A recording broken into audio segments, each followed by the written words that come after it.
Hi guys, Arrowfire's back.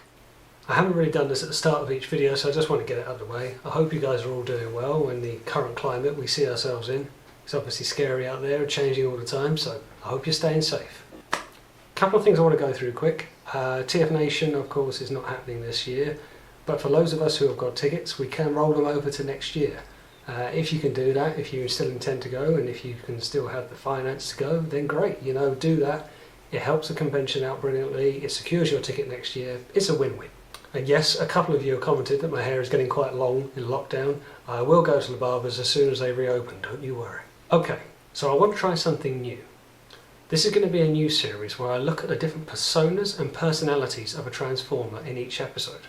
And there's no better place to start than the bot of mystery himself, Shockwave. Now, logic dictates that we look at some of the incarnations of Shockwave over time and see what comparisons we can draw against them, if any.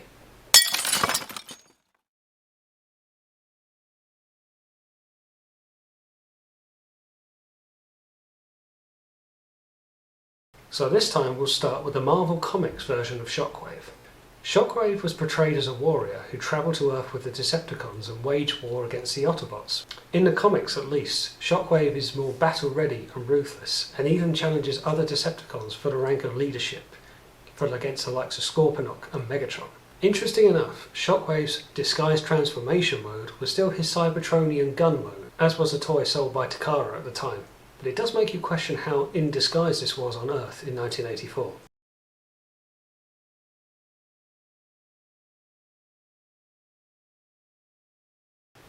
Shockwave in the G1 cartoon, however, was much more about logic than war.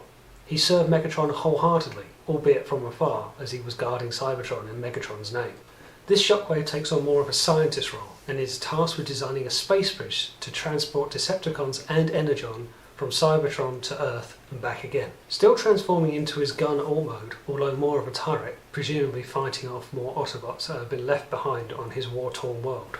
In one episode, he's briefly used by Bruticus as his weapon, albeit against his will.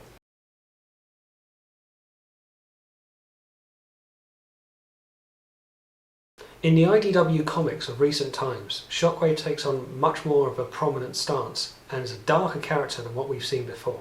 The constant tie-in with the Dinobots, as previously explored with Marvel Comics and the Fall of Cybertron series, was explored in much more details to reveal that he used them more as test subjects.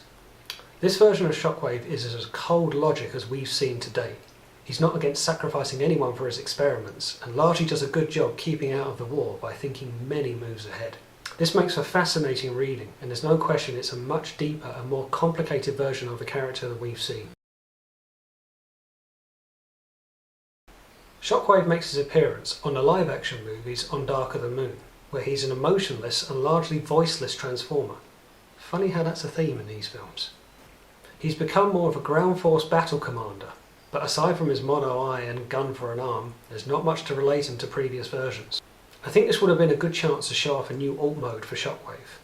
A brand new robot design gives him a complete blank canvas to showcase something new. Alas, we'll never know.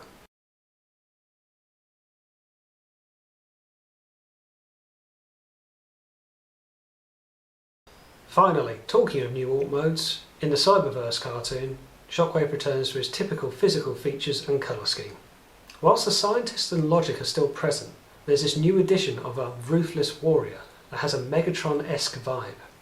He takes on much more of a commanding role and uses intimidation when plotting his schemes. His alt mode, however, is a completely new sentry turret? Walkie tank? Anyway, it's certainly new. Whilst there's been a few different types of Shockwave over the years, there's usually similar cornerstones in his makeup.